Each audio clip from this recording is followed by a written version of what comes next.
Did I call it or did I call it? Here's a tweet. It's an excerpt from that story. In a March meeting, Laura Demlow, an FBI official, warned the threat of subversive information on social media could undermine support for the U.S. government. Imagine that. Do you think? Luke, I got to imagine you're trying really hard every day to undermine support for the U.S. government. But I'll keep reading. Demlow, according to notes of the discussion attended by senior executives from Twitter and JP Morgan Chase, stressed that we need a media infrastructure that is held accountable. This is what I was saying, that the reason Elon tried backing out is because they showed him confidential information saying we have these arrangements with the federal government and you can't disclose it and you now have to buy it. And Elon probably was like, no way, dude, no way. Now, maybe that's not the case. But what I did get right was that Twitter was actively working with the government on what they deemed to be national security issues, albeit bunk ones. What may have happened now, because also I won't say I got 100% correct. What may have happened after this, Elon Musk buys Twitter. Now he's leaking information. You guys see this? The evidence that they withheld information on fraud or whatever. He posted this tweet of the guy being like, basically, we're doing what Elon's accusing us of doing, and the information was withheld from the courts. I think Elon gets Twitter. The Biden administration panics. They leak this information because they know Elon is now sitting on a trove of evidence, and he probably will publish it or it will get leaked and they can't control it anymore. Yeah, he knows how the federal government manipulated the public landscape, manipulated the elections, manipulated national strategies, manipulated what happened in Afghanistan, manipulated what happened with COVID.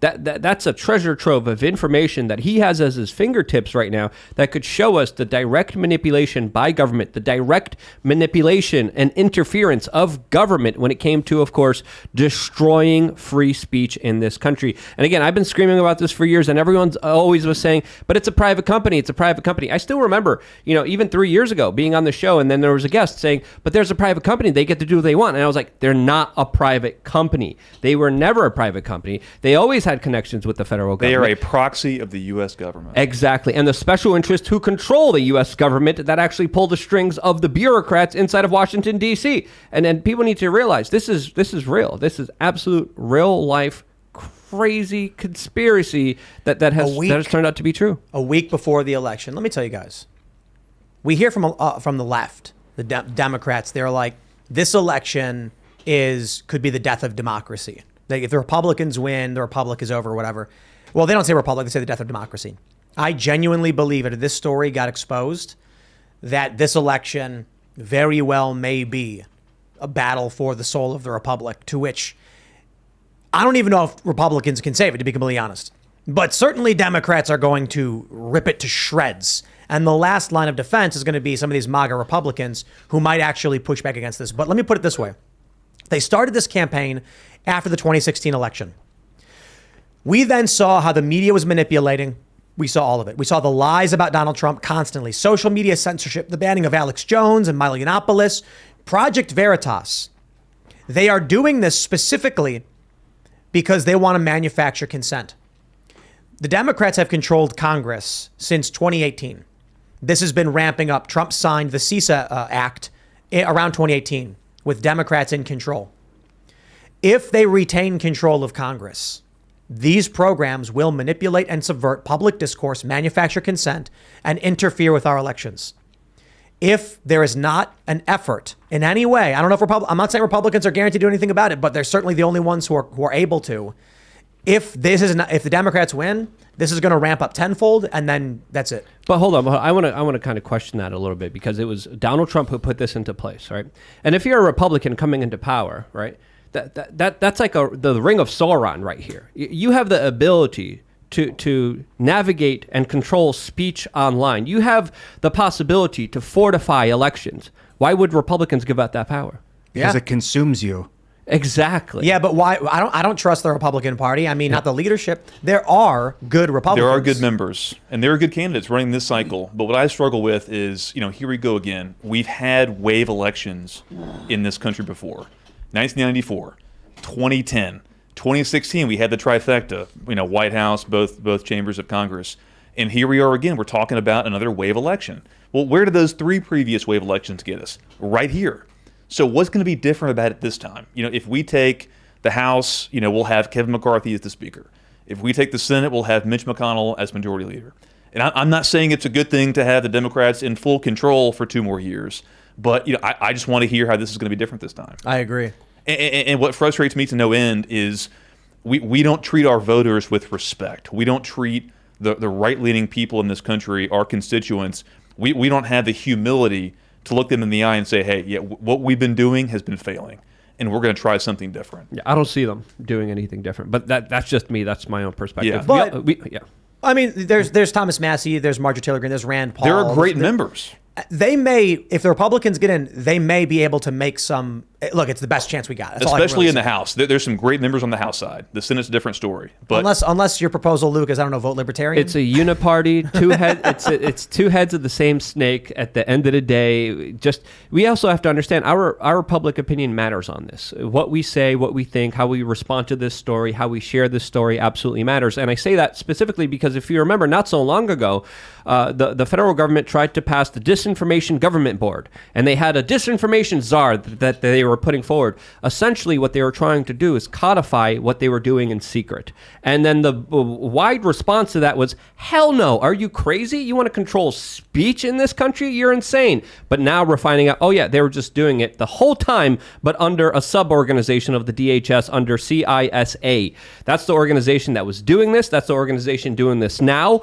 So we have to understand, they're only doing this in secret because that's the only way that they could get away with this. Right now, we need more of a bigger pushback. And again, left, right, I think we shouldn't be consumed with parties. We shouldn't be consumed by making mass generalizations about individuals based on their gang and their affiliation. We should focus on the individual. If an individual is good, we should support them. If an individual sucks and is a corporatist and is a banker and is a little sellout status shill that will screw you over, don't support that person. I don't think That's that simple. the solution is in the government, though. I think that, as always in the United States, it comes from the private sector, the people that are willing to build systems that adhere to the U.S. Constitution. The government's there to protect us if things go wrong.